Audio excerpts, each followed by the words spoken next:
Hello there, I'm Dark Shades, and I use this channel really to kind of share my personal experiences, and sometimes I use it for self-development, self-awareness. And yeah, I kind of fall back on this channel when I want to share stuff with an intimate group of people. So I don't really promote this channel like I do Black Bright News. I just really use it for those people who are more interested in the personal side of me and who basically want to take this journey with me this journey of life. So what I wanted to talk about now is an experience I had during the week, which was quite, I won't say terrifying, but it was quite alarming. And what happened is that my doctor, because you can't get to see the GPs these days. So my doctor had sent me a blood pressure link because in the past I'd had borderline blood pressure. Sometimes it went a bit high, but most of the times it was just borderline.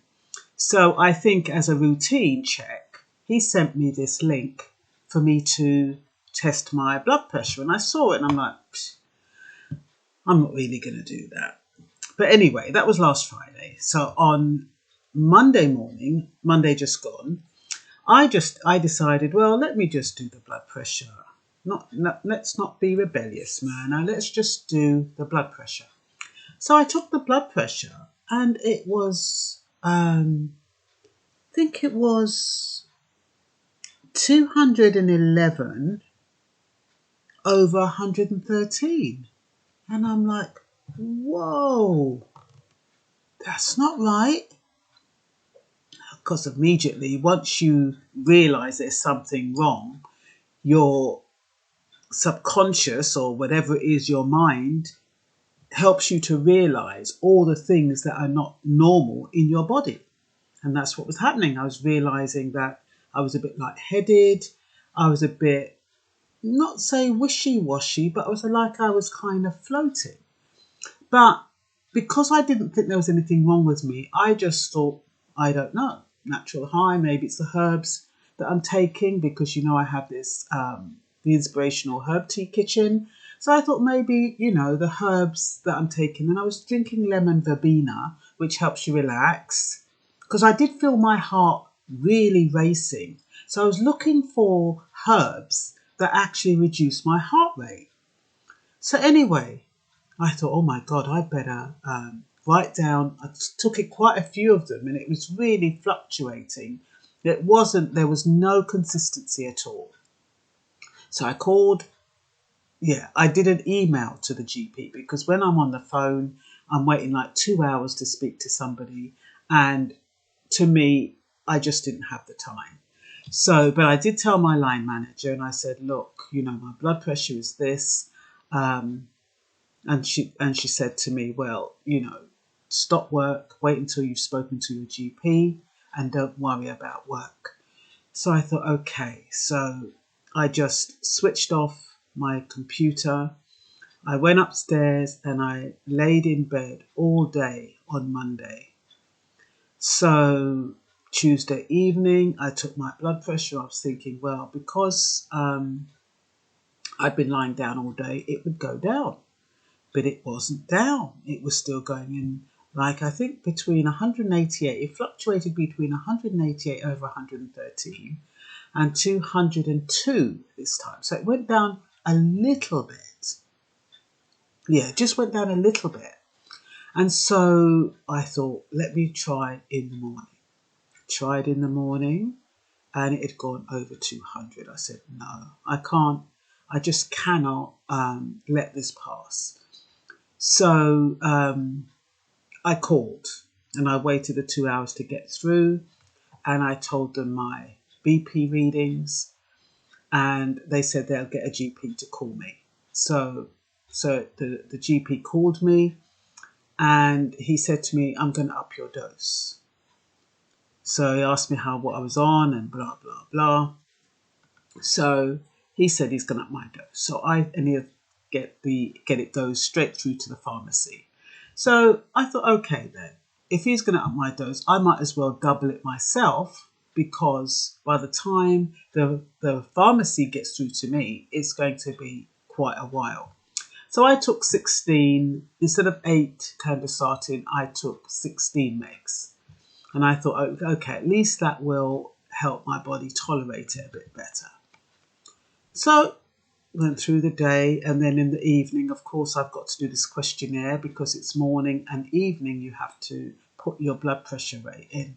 Put it in the evening, it's 237. And I'm like, that can't be right. I'm taking a higher dose and yet my blood pressure is still going up. Went back to bed.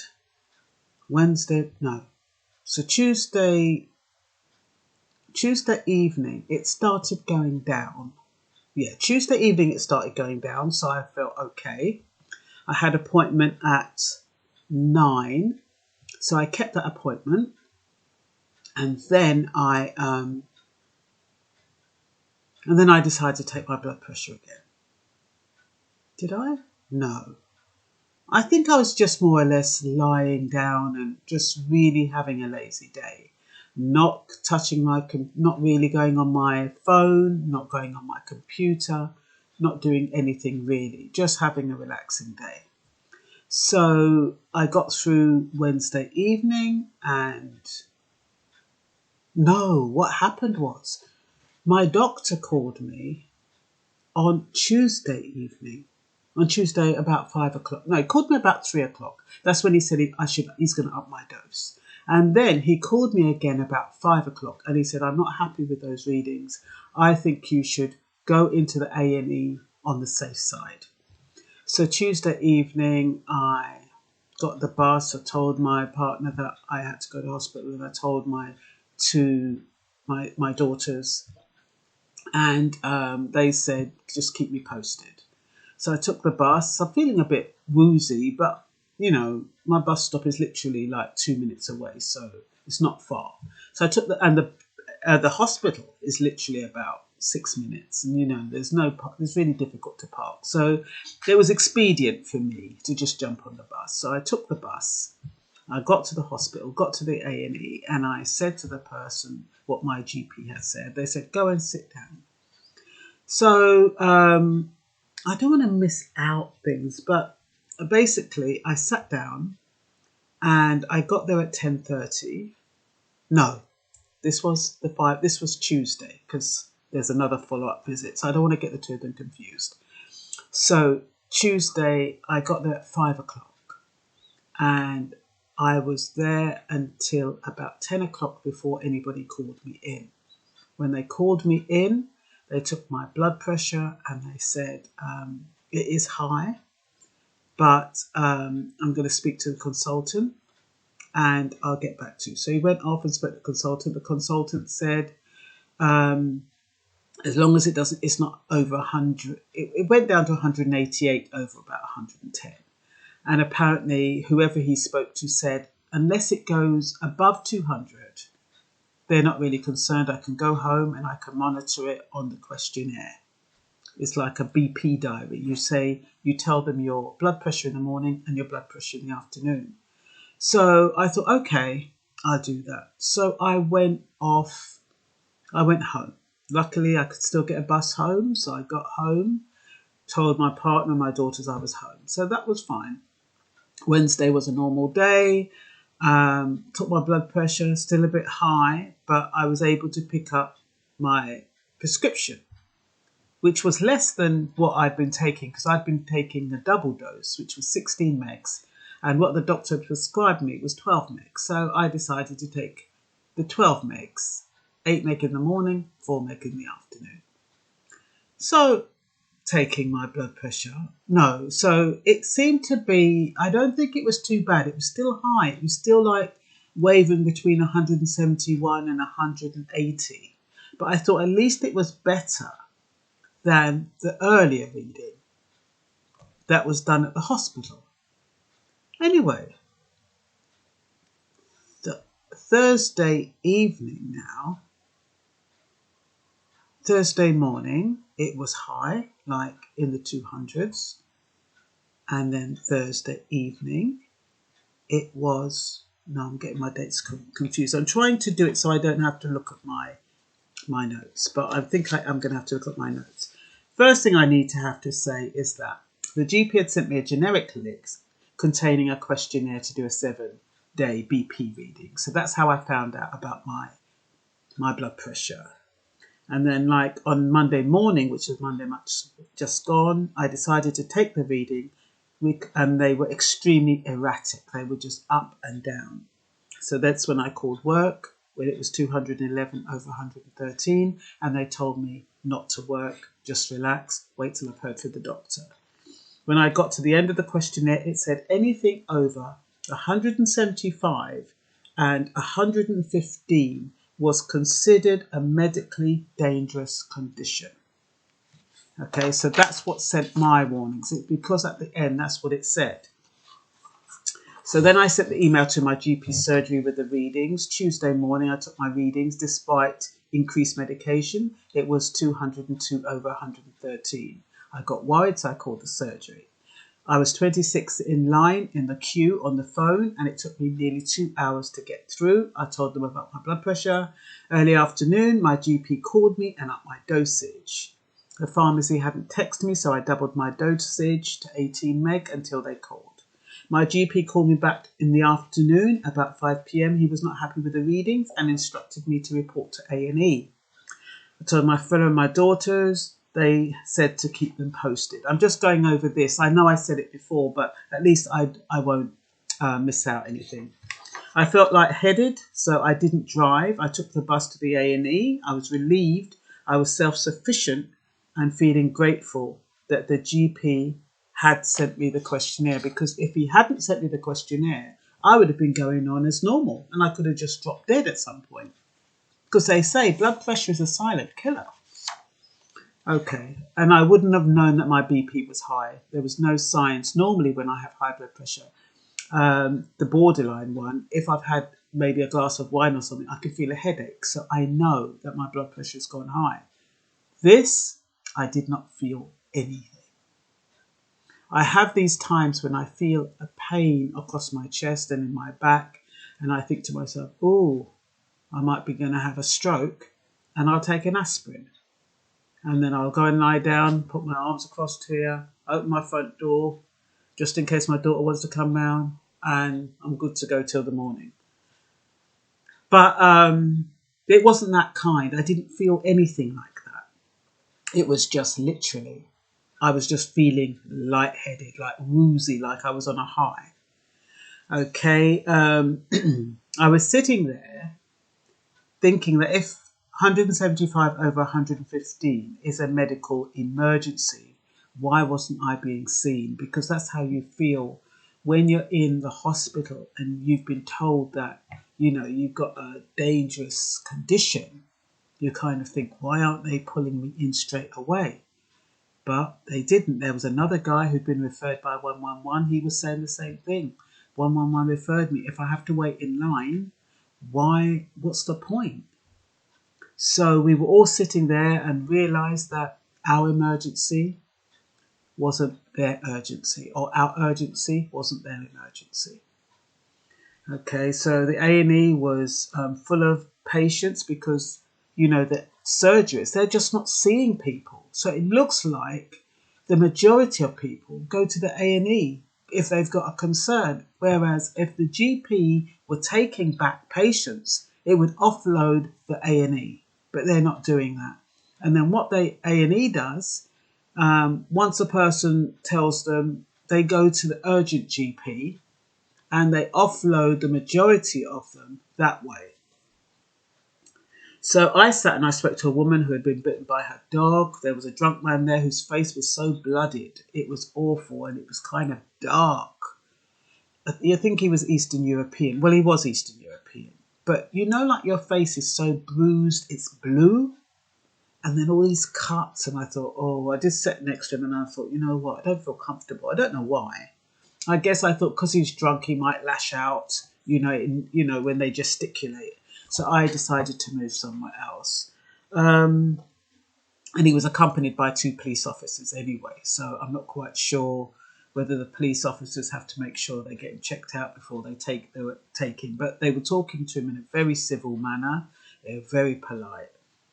And then there was another woman. She was propping up her husband. Now, there was a seat next to me, and she could have literally sat down or let her husband sit down, or they could have both sat down and, because I could have moved over, but she was saying, no, no, no. People were saying, come and sit down. And she could barely stand. And it was almost like she was being a martyr. And she was standing by these swing doors, and every time the swing doors swung open, she'd be kind of shaking and wobbling. I'm thinking to myself, why the hell don't you just sit down and stop standing there as though, you want the whole world to see you propping up your husband? That's the way I interpreted it. I didn't see the point. If you're unstable on your feet and your husband is unstable on his feet, why not sit down? Maybe there was something that prevented them from sitting down. It didn't appear that way, but you just never know. So my eldest daughter ended up asking for an update. Up until that point, I felt like Billy No Mates. And then I wanted something to drink. I just wanted a water, and I couldn't, for the life of me, I couldn't work out how the vending machine worked. And I was looking at it, and it just did not make sense. Anyway, I'd seen a lady go up there, and she looked quite aggressive and a bit, you cannot really stereotype people. But I thought to myself, Myrna, just go and ask her how the machine works. And she was really, really nice. She showed me how it worked. I got my water and I went and sat down. So now it's about 10 o'clock, and I still haven't been called. About 10:15. Oh, my notes are here, aren't they? Yeah, around 10 p.m. they took the reading. It had gone down to 188 over 109. So the doctor started taking my reading. He said he'd take it a couple of times. Meanwhile, there was this little old lady in a wheelchair, and her arm was going like this. And she going, please, doctor, stop my arm from shaking. And he calmly said to her, I'm just saying to this lady, I'll be with you in a moment when I finish. No, he said, I'll be with you when I finished. And I just thought to myself, these GPs they're so calm. I'm sitting there thinking, all you're doing is taking my blood pressure. That woman, she's kind of really upset. And I know my instinct would have probably been to leave me and go and see to her. But I can understand with practitioners, they need to concentrate on one patient. Otherwise, I guess they could get the information mixed up. But it was amazing because I really felt special in that moment when he took my blood pressure. Because I thought, wow, he's just concentrating on me. Anyway, he went off and came back, and let me go back to my notes because I don't want to forget anything. He went off and came back. He went off for a second opinion, and they said that because it wasn't over 200, they'd send me home. I must continue doing my BP readings, and then if it went up, I should come back. If it went over 200, I should come back. So Thursday morning, I took a double dose again, and then I got a text that my prescription was ready, because up until that point, it wasn't ready. I got through the day.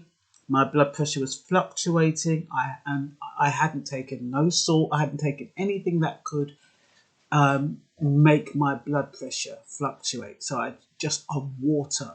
And I think I had an orange and a banana. And that's all I had for the whole day.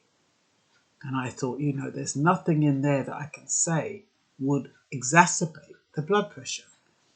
So the blood pressure was fluctuating. I fasted, like I said. And on Friday, I think when I took it that evening, it had gone down slightly. I think it went down to 176 to 115. Without looking at the diary, I can't remember offhand. But I know it was going down enough for me to feel okay. It's going down. So Friday now, it wasn't too high. It was below 200. So I did what I normally do, and then I started looking up why a blood pressure might just go up or keep staying up, and there was something about kidney disease. So I thought, I wonder if I got kidney disease. And so I started researching all the herbs. Then I realised you're not supposed to take turmeric and garlic and ginger. And I'd been making these teas because, you know, with my tea kitchen, I'm always looking for things that benefit your health. And I didn't know that those teas could actually damage your kidneys. So I'm like, oh, bloody hell, maybe that's what's caused it. Anyway, then I realised afterwards that kidney disease, you have to have blood in your urine, you go toilet often and all these other things. I'm thinking, oh, maybe it's not that. I don't know what it is. So I did all that research and that distracted me a little bit. And so in the Friday evening, I did my radio show. That went well. I didn't feel as chatty, but at the same token, I didn't feel uncomfortable or as though anything was wrong. Did my show, uploaded it onto Mixcloud, and then I sent it off for like I do to the radio station so they can upload it. We have this thing called Replay Tuesday, so I did that. And then I thought, well, now I can relax and lie down. Still hadn't had nothing to eat. Relaxing and lying down, my blood pressure is 237 over 115. Oh no, not again. And this is with the increased prescription. So text my daughter and let them know, my 3 daughters, let them know. And then I sent a voice note to my fella and let him know and told him I was going to get the bus. So once again, even though lightheaded, got the bus to the A&E. Oh no, I didn't do that straight away. That's why I leave my notes. What I did is I dialed 111. When I dialed 111, they said, we're too busy at the moment. Look on our website and we will tell you how to look after yourself. We'll teach you how to self-medicate. I'm like, self-medicate? And I could imagine going on the 111 website. I didn't want to go on there. And I just thought, I need to be sorted. So then I called 999. Called 999. I said, look, I've got a dangerously high blood pressure level. I need an ambulance. They said, we'll get somebody to call you back. Somebody called me back. Oh, you're not considered a medical emergency. You have to make your way down to the A&E, and they'll deal with you there. So 10:30 at night, I know that the buses kind of run every 10 minutes up to a point. Anyway, I was able to get a bus to the hospital. I asked them what time do they stop running. They said around 11:12. Well, I thought, well, I'll have to get a cab back. But then I hadn't taken any cash with me. I only had my card. I wasn't sure whether, I haven't taken a cab for ages, so I wasn't even sure whether the cab would take a card. So they'd probably have to drop me off. Anyway, all of these things were going through my head. So you can imagine how stressful it was, even though I was trying to remain calm. I went to the reception area and I told them about my blood pressure. And she goes, oh my God. She goes, I'm not a nurse, but even I know that's too high. Go and take a seat. So I took a seat. It must have been about 10:30 at that point. A different person, and they were accompanied by police. He didn't look like there was much wrong with him. But he was there making a loud noise and making himself known as usual. There wasn't anybody that really stood out at me. So I just sat there and I didn't want to make any small talk. Meanwhile, my fella called me every now and then. He was out somewhere doing something. And so he called for an update every now and then. About 4 o'clock, I still hadn't been seen. This is 4 o'clock in the morning. Is that correct?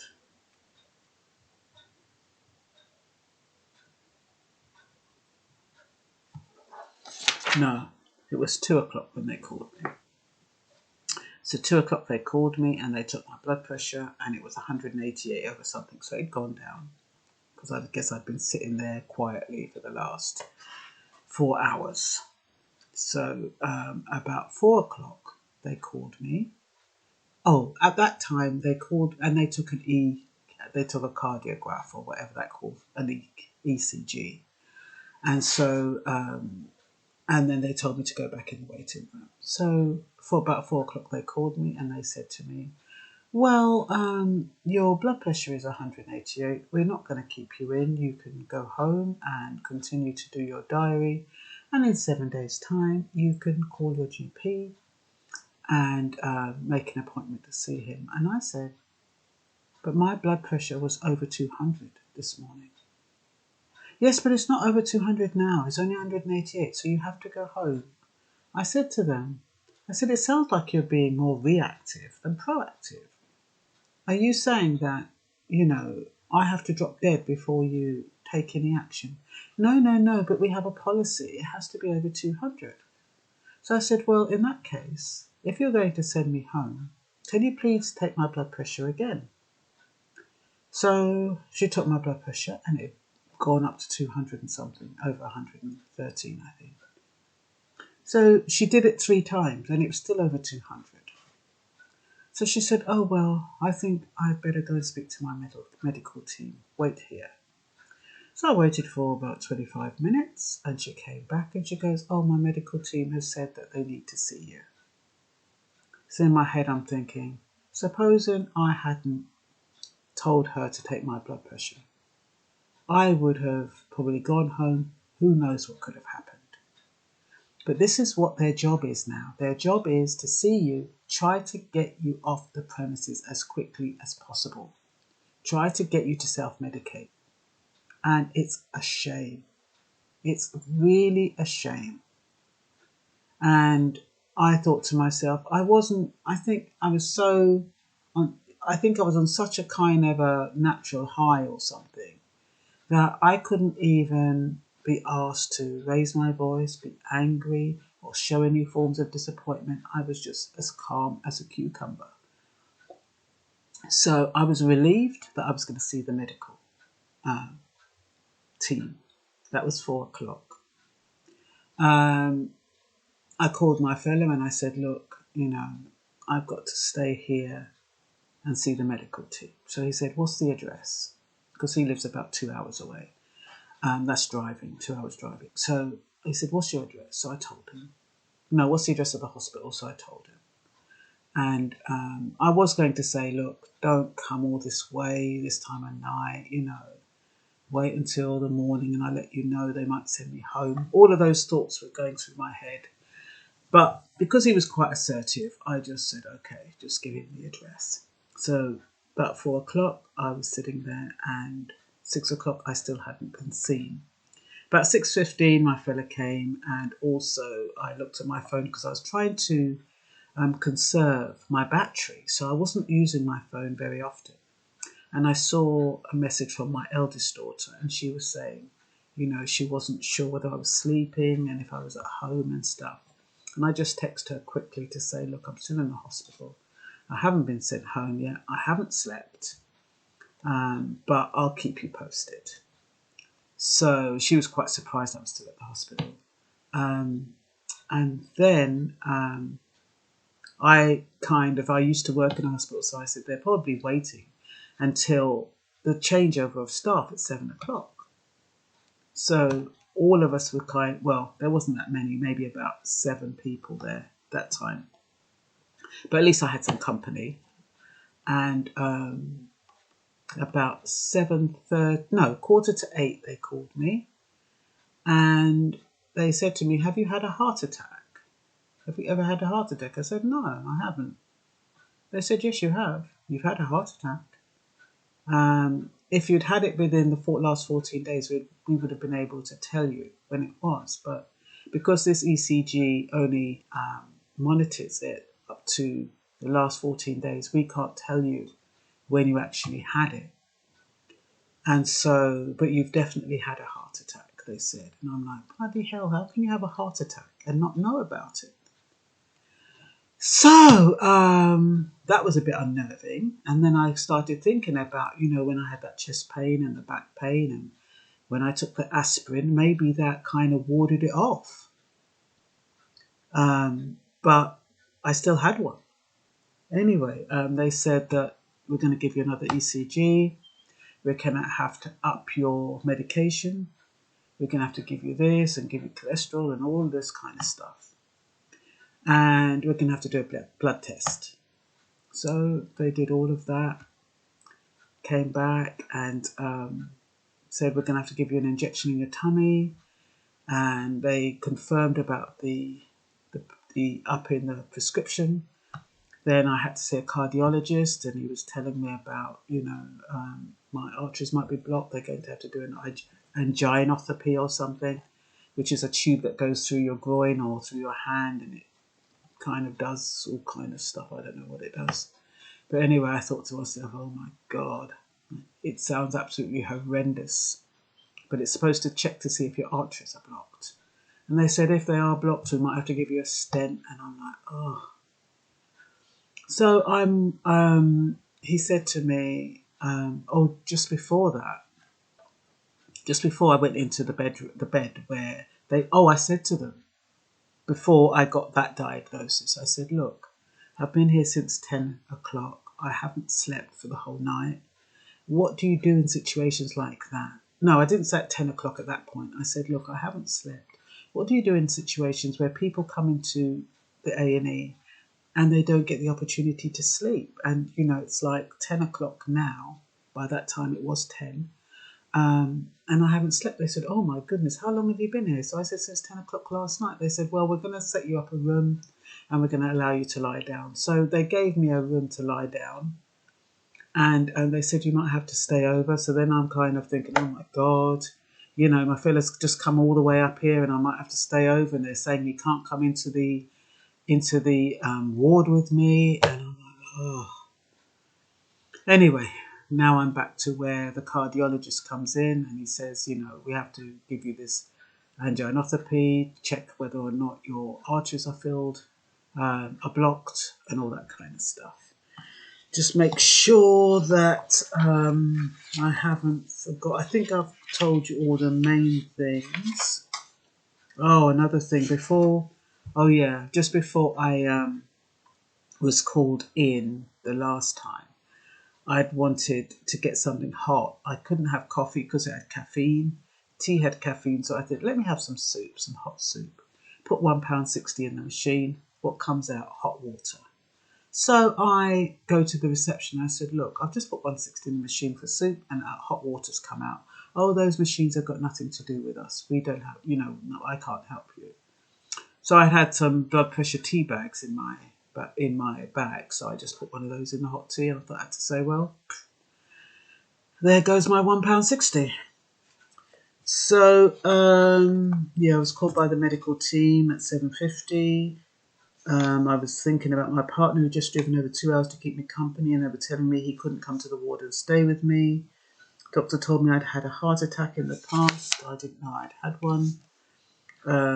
While I waited in the consultant area, a nice young nurse attended to me, made me feel special. She and her student nurse took all my details.